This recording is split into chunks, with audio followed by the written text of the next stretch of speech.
gembleng, ada yang punya pertanyaan atau mungkin punya ungkapan?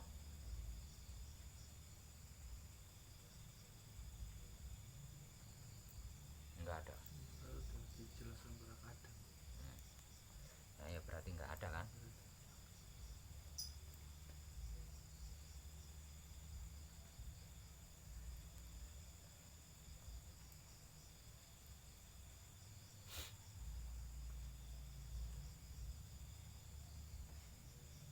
Mungkin ada terlintas di diri kita sebuah pertanyaan.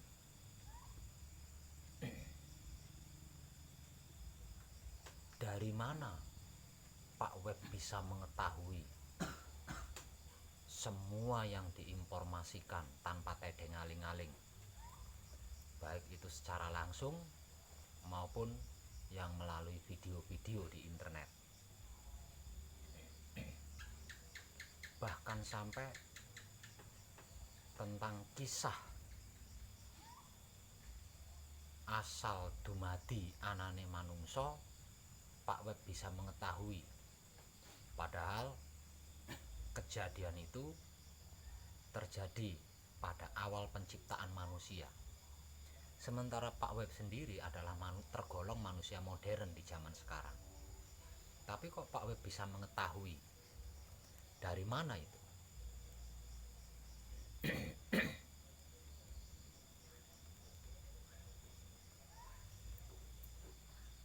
Makanya ikroklah,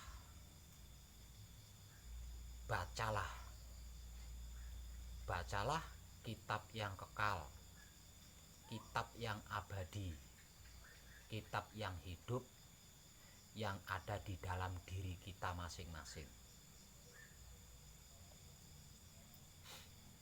Dari kitab yang kekal inilah, dari kitab yang abadi inilah, dari kitab yang hidup inilah, saya mengetahui semuanya.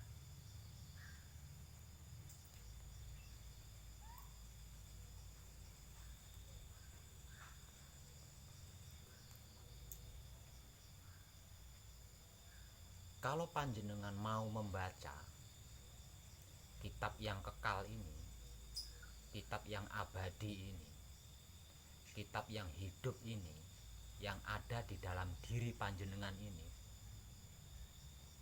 panjenengan bisa mengerti, bisa memahami, bisa mengetahui sendiri. Bukan katanya siapapun, bukan katanya apapun. Lah, itulah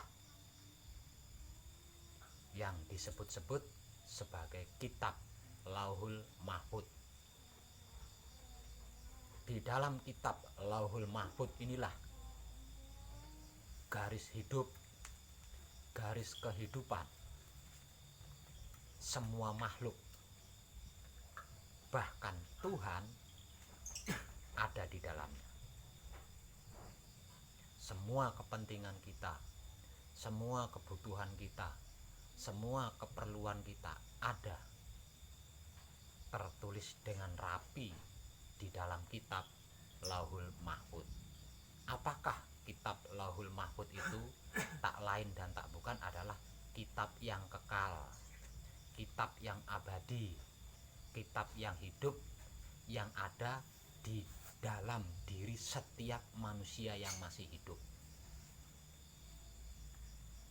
Sebab karena itu saya selalu memberi motivasi ketika bersamadi. Nonaktifkan pikiran atau otak, nonaktifkan batin atau hati, nonaktifkan syahwat atau kelamin. Karena itu adalah salah satu metode untuk mengetahui kitab Lauhul Mahfud, yang tak lain dan tak bukan adalah kitab kekal, kitab yang kekal, kitab yang abadi, kitab yang hidup, yang ada di dalam diri kita.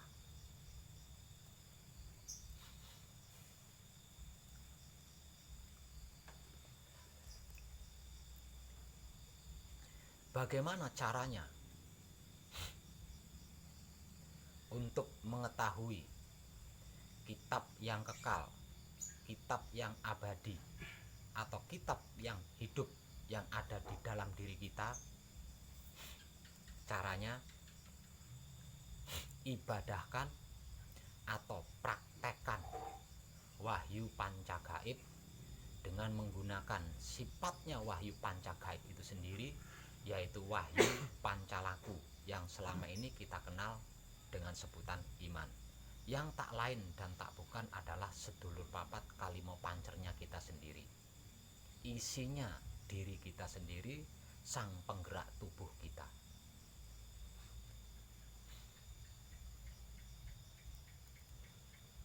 Bagaimana teknik mengibadahkan atau mempraktekkan wahyu pancagaib dengan menggunakan sifatnya wahyu pancagaib itu sendiri, yaitu wahyu pancalaku?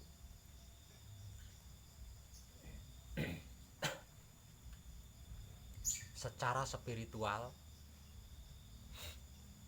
lakukan patrap samadhi mijil sowan ketika hendak tidur. Lakukan patrap samadhi mijil toto lenggah setelah bangun dari tidurnya. Lakukan patrap samadhi mijil sampurno jika sewaktu-waktu mengalami bimbang, mengalami ragu, mengalami takut, dan mengalami sakit.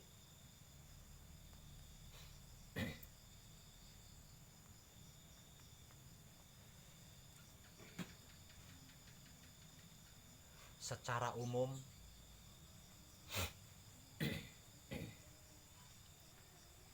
tebar atau sebarlah kesadaran rasa cinta kasih sayang Tuhan kepada apapun, siapapun, dimanapun, hingga sampai kapanpun. Bagaimana tekniknya? Tekniknya, hormatilah orang yang usianya lebih tua dari kita, karena orang yang usianya lebih tua dari kita sudah memiliki ilmu pengetahuan yang banyak. Hormatilah orang yang sebaya dengan kita, yang seumuran dengan kita, karena orang yang sebaya dengan kita, kita belum tahu latar belakangnya seperti apa. Dan lebih hormatilah orang yang lebih muda dari kita, dikarenakan orang yang lebih muda dari kita itu luputnya masih sedikit. Dengan itu, di dalam menebar atau menyebar kesadaran rasa cinta kasih sayang Tuhan kepada siapapun, dimanapun, hingga sampai kapanpun, kita bisa membawa diri, menempatkan diri, menyesuaikan diri, dan menjaga diri kita. Itu adalah cara dan teknik di dalam metode untuk mengetahui dan membaca kitab yang kekal, kitab yang abadi, kitab yang hidup, yang tak lain dan tak bukan adalah kitab Lauhul Mahfuz, di mana garis hidup setiap makhluk, di mana garis kehidupan setiap makhluk, dan Tuhan di dalamnya ada.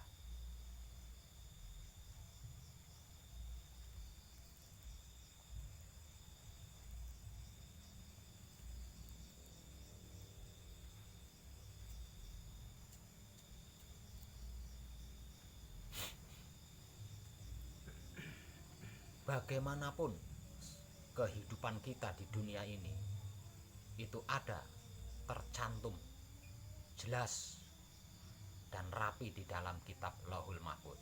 Setiap kehidupan makhluk itu sudah dibekali dengan sangat komplit, lengkap, tanpa ada sesuatu apapun yang kurang di dalamnya. Dan semuanya itu tertulis di dalam kitab Lauhul Mahfuz,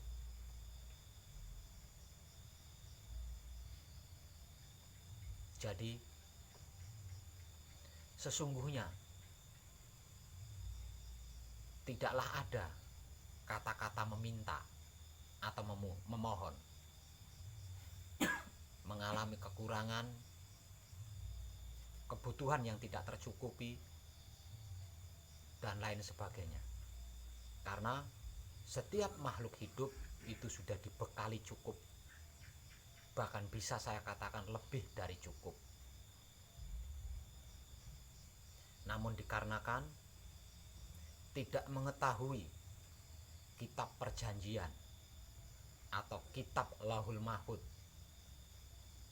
yang tak lain dan tak bukan adalah kitab yang kekal, kitab yang abadi, kitab yang hidup, yang ada di dalam diri kita masing-masing, maka kehidupannya di dunia ini menjadi serba membingungkan, serba ngambang, bahkan tidak sedikit yang mengalami stres akibat dari sebuah masalah. Itu semua dikarenakan tidak mengenal jati diri pribadinya sendiri, tidak mengetahui kitab yang kekal yang ada di dalam dirinya, tidak mengetahui asal usulnya. Barang siapa yang mengetahui asal usulnya, mengenal identitas jati diri pribadinya, mengetahui kitab yang kekal di dalam dirinya, sesungguhnya di dunia inilah yang disebut surga. Tempat di mana ketenangan itu berada, tempat di mana kebahagiaan itu berada, tempat di mana ketentraman itu berada. Sebab karena itu motivasi di dalam Lakung Gembleng adalah bersamadi, menonaktifkan otak atau pikiran, menonaktifkan hati atau batin, menonaktifkan kelamin atau syahwat. Karena ketika otak atau pikiran, hati atau batin, kelamin atau syahwat kita nonaktif, maka pada saat itulah kitab kekal, kitab abadi, kitab hidup, atau kitab Lauhul Mahfuz akan terbuka.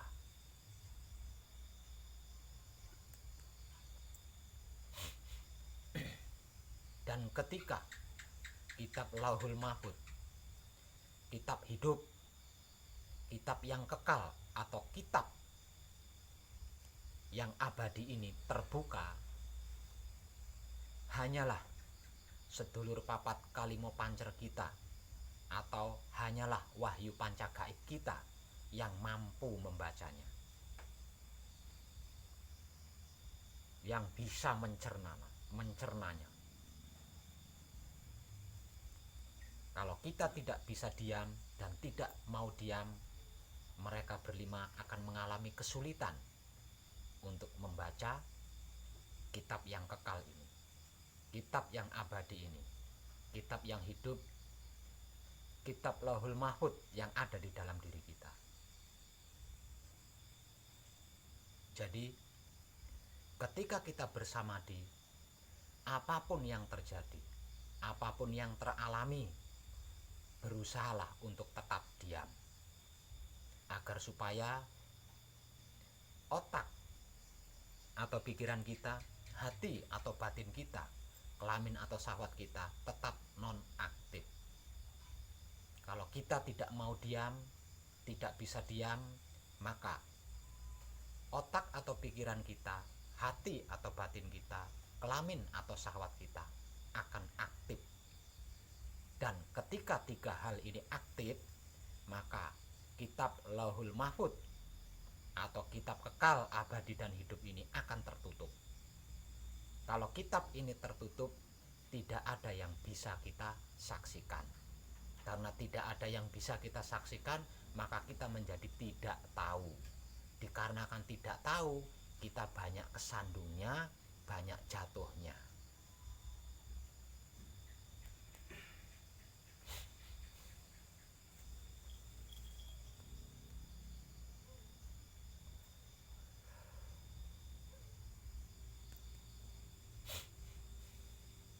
semua tentang diri kita, semua tentang wujud kita, semua tentang hidup kita, semua tentang kehidupan kita ada tercatat atau tertulis di dalam kitab tersebut.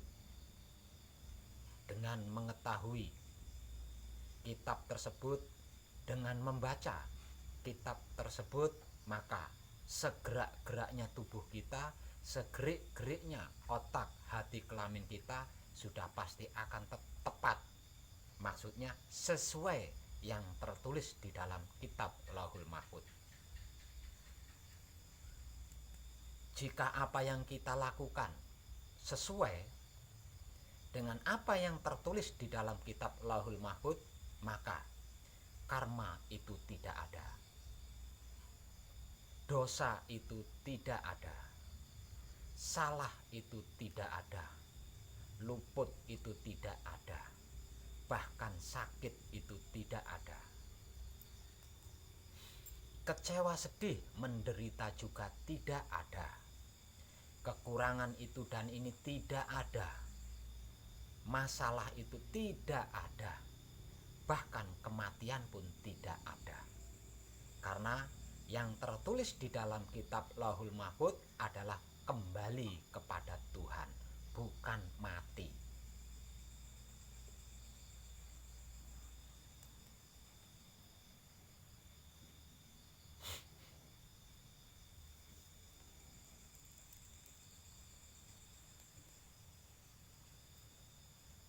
Sekali lagi, maka dari itu ketika panjenengan sedang berada di ranah samadhi, berusahalah untuk tetap diam.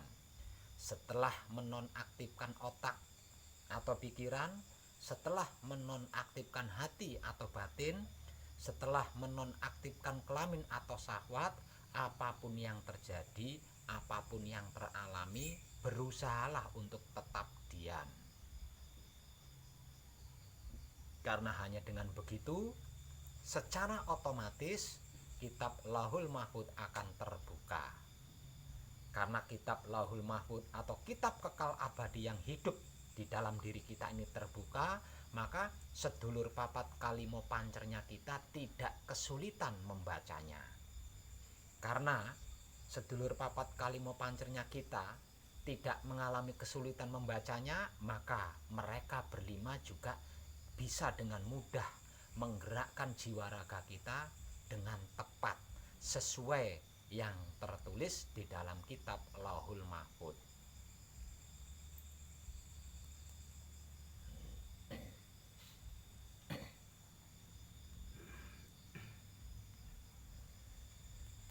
Sakit menjadi ada, sedih menjadi ada, kecewa menjadi ada, penderitaan menjadi ada, penyakit menjadi ada, salah, dosa, luput menjadi ada. Itu dikarenakan gerak-gerik kita tidak sesuai dengan yang tertulis di dalam kitab yang kekal.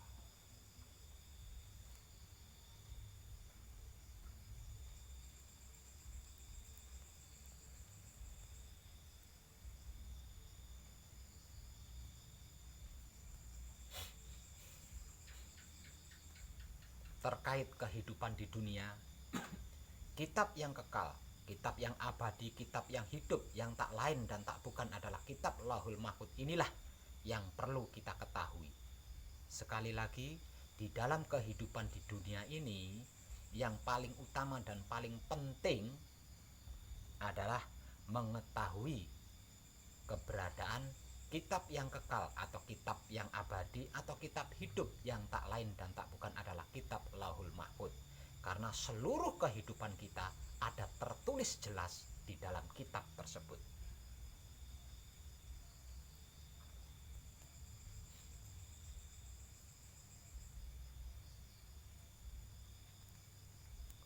Setiap diri manusia yang hidup di dunia ini memiliki kitab tersebut di dalam dirinya. Sebab karena itu keyakinan agama memberi saran, Iqra, bacalah kitab yang kekal yang ada di dalam dirimu. Namun bagaimana bisa membaca kitab yang kekal yang ada di dalam dirinya, sementara dirinya tidak mengetahui kitab yang kekal itu apa.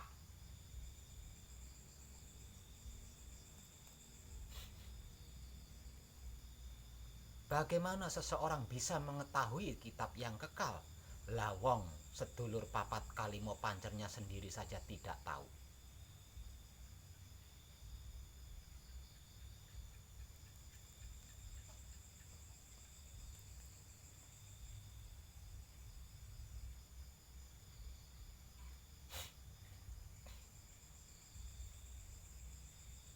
Tidak ada sesuatu yang remeh di dalam diri kita.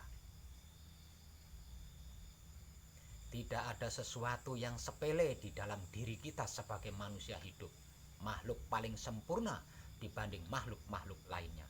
Dikarenakan di dalam diri kita masing-masing, selain berbahan dari suci, dicipta dengan suci, didesain atau dirancang untuk suci, dan diharuskan kembali kepada suci, di dalam diri kita ada kitab yang kekal, ada kitab yang abadi, ada kitab yang hidup, yang tak lain dan tak bukan adalah kitab Lauhul Mahfuz.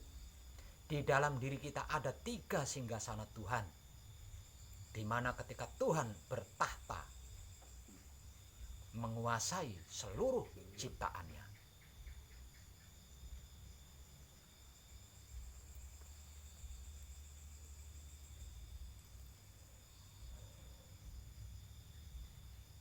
Dan kesemuanya itu tidak terlampau sulit, tidak terlampau berat untuk digapai atau untuk dicapai.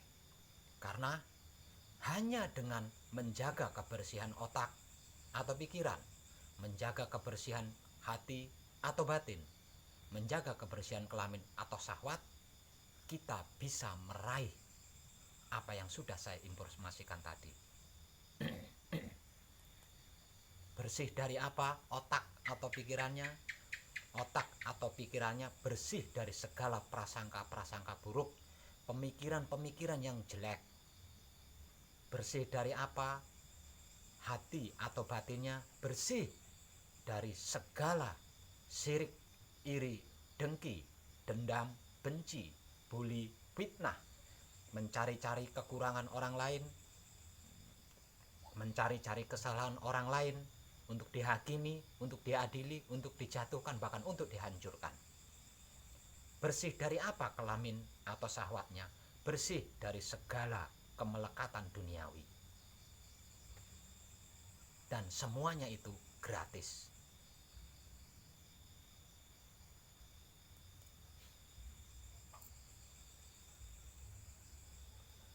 Namun menjadi tidak mudah, menjadi amat sangat berat ketika otak atau pikiran kita kotor dengan prasangka-prasangka jelek atau buruk. Namun akan menjadi sulit dan amat sangat berat ketika hati atau batin kita dipenuhi dengan rasa dan perasaan syirik, iri, dengki, dendam, buli, benci, fitnah. Itu akan menjadi sulit dan amat sangat berat ketika kelamin atau syahwat kita termelekati banyak urusan duniawi.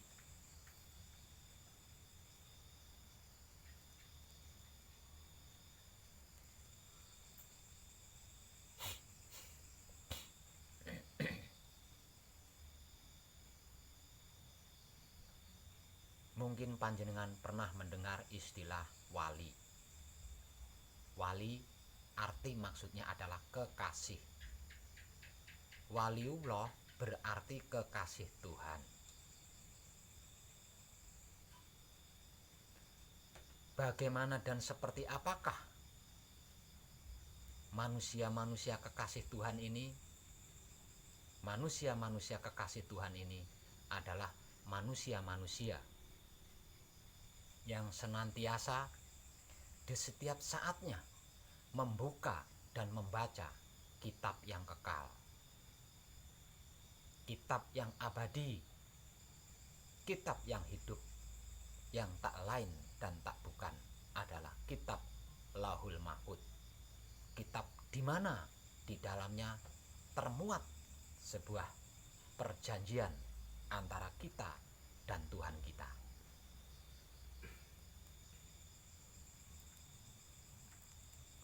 Manusia-manusia yang kebersihan otak atau pikirannya terjaga, manusia-manusia yang hati atau batinnya kebersihannya terjaga, manusia-manusia yang kelamin atau syahwatnya kebersihannya terjaga. Lah, orang-orang inilah yang disebut-sebut sebagai kekasih Tuhan atau waliullah.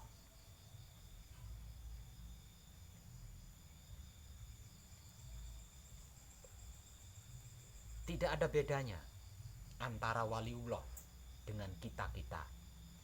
Yang membedakan antara waliullah dengan kita adalah kebersihan otak atau pikiran, hati atau batin, kelamin atau syahwatnya yang terjaga. Manakala kita bisa menjaga kebersihan otak atau pikiran kita, menjaga kebersihan hati atau batin kita, menjaga kebersihan kelamin atau syahwat kita, kita pun sama akan menjadi kekasih Tuhan.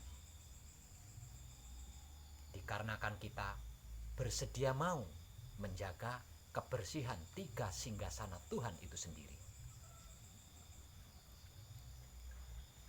Kesimpulannya, waliullah atau kekasih Tuhan adalah seorang hamba yang mengabdikan dirinya untuk menjaga kebersihan 3 singgasana Tuhan. Bukan dikarenakan tirakatnya kuat, puasanya lama, hartanya banyak atau ilmunya tinggi, tapi dikarenakan dirinya atau jiwa raganya diabdikan kepada Tuhan untuk menjaga kebersihan 3 singgasananya. Dan barang siapa yang mampu menjaga kebersihan 3 singgasana Tuhan ini, maka di sampingnya selalu ada kitab Lauhul Mahfuz, kitab kekal abadi dan hidup yang secara otomatis bisa terbuka sendiri.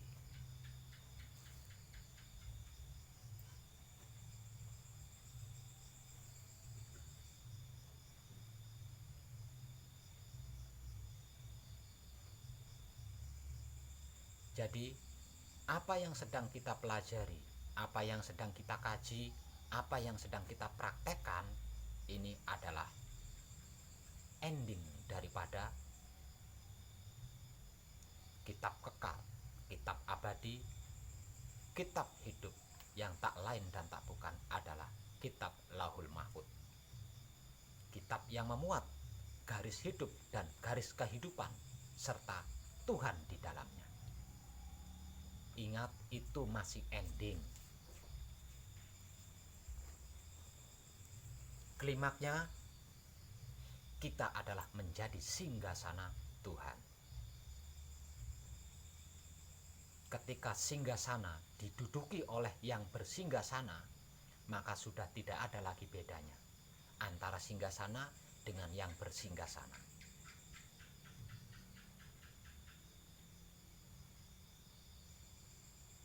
Panjenengan bisa memahami apa yang saya informasikan ini?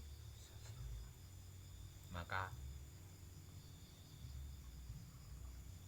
berusahalah semaksimal mungkin agar supaya kesadaran panjenengan bisa kontinu dan universal. Kadangan kita malam ini cukup sampai di sini dan kita sambung kali lain dengan tema yang berbeda, namun intinya tetap sama, yaitu wahyu pancaka gaib dan wahyu